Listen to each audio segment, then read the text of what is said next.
New at 5, Hope Campus has been forced to make major cutbacks this past week as they wait for federal grants to come through.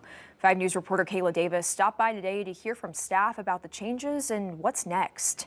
Hope Campus is having to make some tough calls. They've had to roll back on key programs to help their residents. They're no longer serving breakfast, and half of their staff is gone.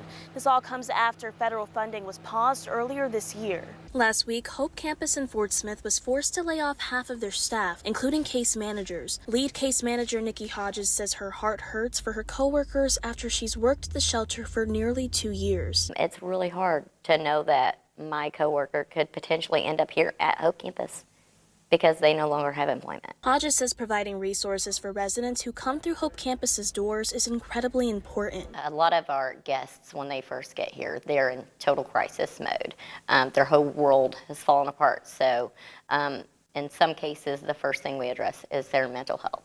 We make sure that we get them to therapy services that they need and just kind of be that support for them.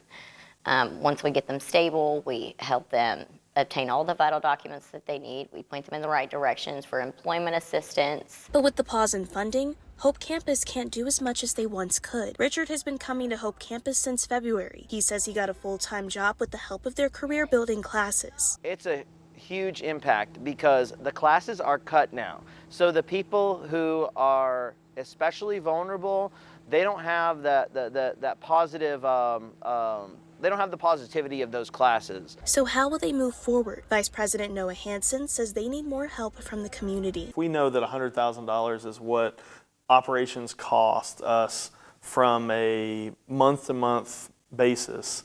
Not only do we have to strive to achieve that in charitable donations each month, we also need to create a surplus for the situations like we're in right now. Hope Campus says their goal is to return to full staffing and services. They're now focusing on increasing community funding so they no longer have to rely on federal grants in the future. For more information on how to support Hope Campus, you can visit our website at 5newsonline.com. In Fort Smith, covering news where you live, Kayla Davis, 5 News.